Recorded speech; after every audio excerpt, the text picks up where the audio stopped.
Most people do not wake up and think, today is going to go badly. It usually starts much smaller than that. A little bit of rushing, a little bit of scrolling, a little bit of skipping the things that actually help. And before the day even gets moving, the energy is already gone. That is what makes morning habits so powerful. They do not always feel harmful in the moment. In fact, most of them feel normal, comfortable, automatic, but that is exactly why they are dangerous. They quietly shape the rest of the day before you have even noticed what happened. So in this video, let us look at the small morning habits that can drain energy, blur focus, and make the whole day feel heavier than it needs to be. And the first one is something almost everyone has done: hitting snooze. It sounds harmless, it feels harmless. You're just borrowing a few more minutes, just a little extra rest, just a little more time before reality starts. But that is the trick. Snoozing does not usually make you feel better. It often makes you feel more tired. You wake up, then drift back down, then wake up again, and your body never really gets a clean start. The result is that foggy, half-awake feeling that can follow you for hours. And the weird part is that people often blame the whole day for that feeling, when the problem started right there at the alarm. The next habit is even more common: checking the phone the second you wake up. This one feels small, but it changes the entire direction of the morning. The moment you open your phone, your mind stops belonging to you. Now it belongs to messages, headlines, notifications, other people's opinions, and whatever the algorithm decides to show you first. Before you have even had a chance to think for yourself, your brain is already reacting.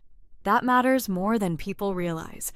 A good morning is usually built on control, calm, and intention.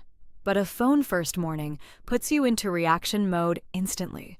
And once the day begins like that, it becomes harder to focus, harder to slow down, and harder to stay present.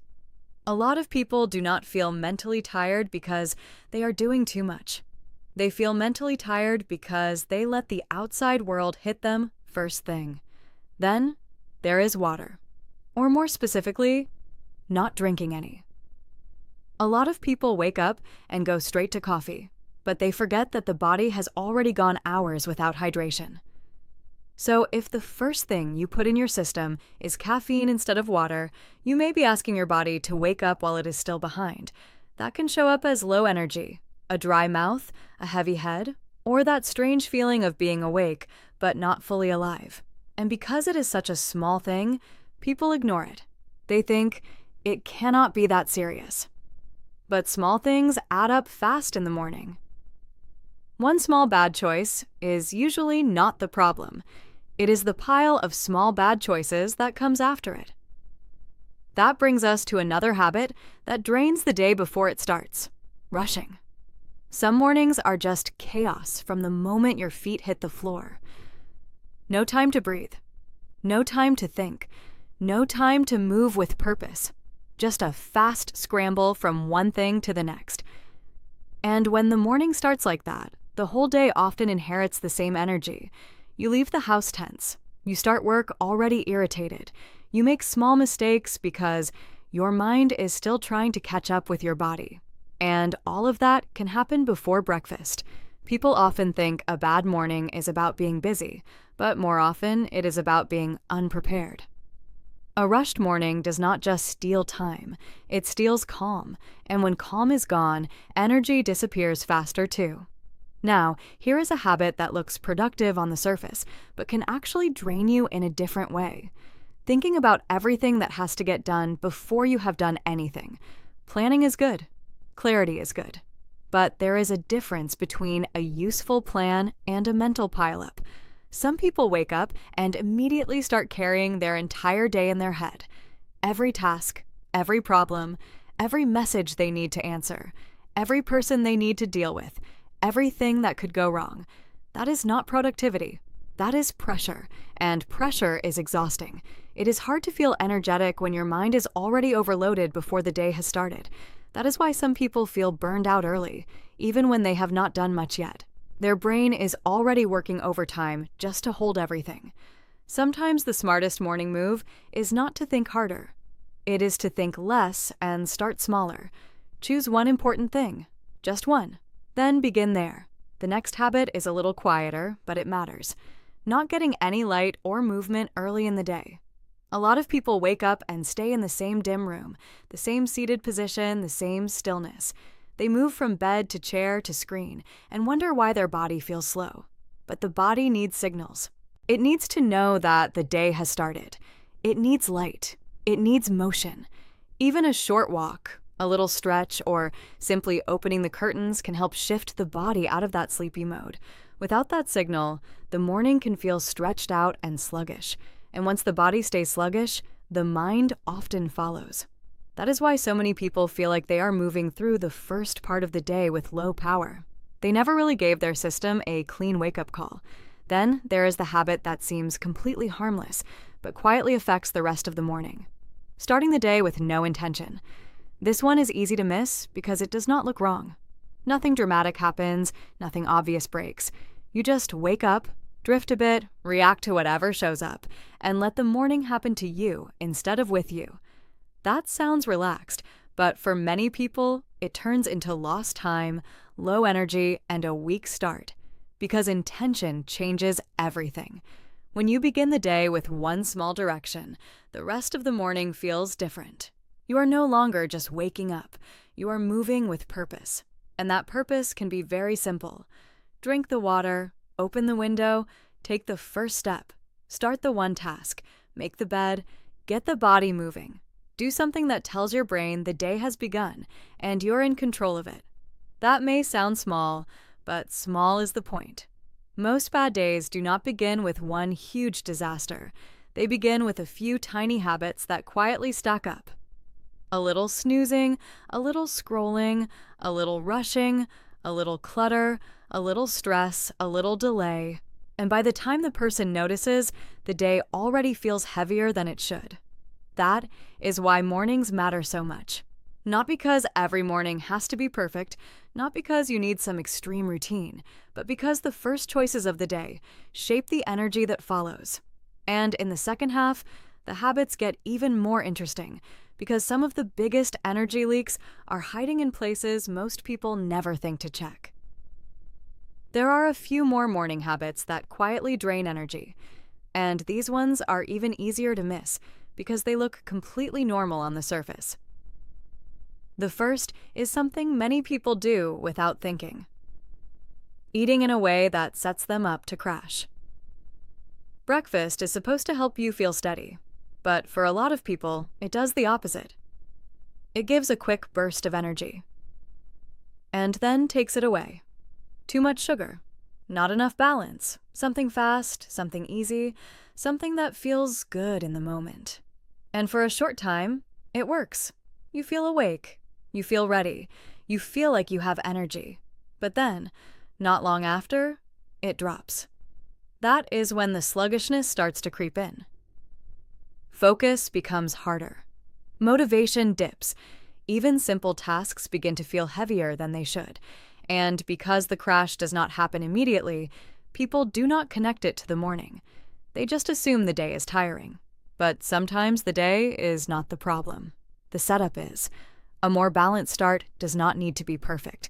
It just needs to avoid that sharp spike and drop, because steady energy almost always beats fast energy. Now, here is another habit that quietly shapes your mood before you even notice it. Feeding your mind the wrong input too early. A lot of people wake up and immediately consume whatever is in front of them. News, social media, arguments, stressful content, negative conversations. And none of that feels extreme in the moment. It just feels like information. But early input has weight. What you take in first often sets the tone for how you feel. If the first thing your mind processes is tension, comparison, or negativity, that tone can follow you into everything else. Your patience changes, your focus shifts, your energy dips without any clear reason. And the strange part is that people rarely trace it back to what they saw or heard in the first few minutes of the day. They just feel off. That is why protecting the first moments of the morning matters more than it seems. Not forever, not all day, just at the start.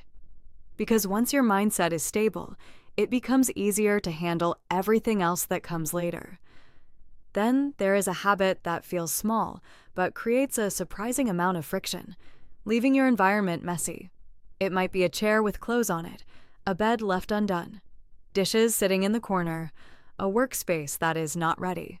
Individually, none of these things feel like a big deal, but together they create noise. Not loud noise, but quiet mental noise that makes everything feel slightly harder, slightly heavier, slightly more distracting, slightly more tiring. And when your brain has to process that extra layer of clutter, it uses energy. Energy that could have gone into focus, creativity, or getting things done. That is why a simple reset in the morning can make such a difference. It is not about perfection. It is about removing friction. A cleaner space makes it easier to think clearly, and clearer thinking usually leads to better energy. Now, here's one that people rarely talk about: talking to yourself in a negative way, first thing in the morning. It does not always sound dramatic. Sometimes it is just small thoughts. I am already behind. I did not sleep well. Today is going to be stressful. I have too much to deal with. They feel like observations, not decisions, but those thoughts shape how the day feels. When the first conversation you have is with yourself, and it is negative, it creates a certain weight, a certain resistance, a certain lack of momentum, and that weight can carry into everything else. It does not mean you need to force positivity. It just means being aware of the tone you start with, because starting neutral or calm is very different from starting defeated. Then, there is another quiet habit that slows people down more than they expect: delaying the first meaningful action. A lot of mornings are filled with small, low-impact activities. Scrolling, wandering, waiting, doing things that feel like movement but are not really progress. And the longer that delay continues, the harder it becomes to start something that actually matters. Momentum works both ways. If you start slow, it is easy to stay slow. But if you start with even one small, meaningful action, it becomes easier to continue. That first action does not need to be big. It just needs to count. It could be sending one message, writing one line, organizing one thing, starting one task, something that moves the day forward, even slightly. Because once that happens, the brain shifts. You are no longer preparing to start. You have already started. And that changes the entire tone of the day. Now here is one of the most underestimated habits on this list: ignoring your body's signals. Sometimes the body is asking for something simple: rest, movement, water, a slower pace, a moment to breathe. But instead of listening, people push straight through. They override the signals. They rush past the discomfort. They try to force energy instead of supporting it, and that can work for a short time, but it usually comes with a cost later. More fatigue, less focus, more stress. Because energy is not something you can just demand. It is something you build and maintain through small choices. Listening early can prevent bigger problems later. And finally, we come back to the one habit that ties everything together: letting the morning happen by default. No awareness, no intention, no small corrections, just repeating the same patterns every day and hoping the result will feel different. That is where most people get stuck, because nothing feels obviously wrong. It is just a collection of small habits that quietly pull energy away. But the good news is that the fix is not extreme. You do not need a perfect routine. You do not need a complicated system. You just need to notice. Notice what drains you. Notice what helps you. Notice what shifts your energy even slightly. And then adjust one thing at a time. Wake up and get out of bed instead of snoozing. Wait before reaching for the phone. Drink some water. Create a little space instead of rushing. Start with one meaningful action. Let in some light. Move a little. Clear a small area. Nothing dramatic. Just small changes that add up. Because that is how most days are shaped. Not by one big moment, but by many small ones. And when you start to take control of those small moments, the entire day begins to feel different. Lighter, clearer, more steady, not perfect, but better. And that is the real goal, not to control everything, just to stop losing energy before the day has even had a chance to begin. Thanks for watching True Health Tales. If this helped you, smash that like button, subscribe, and hit the bell so you never miss the next truth.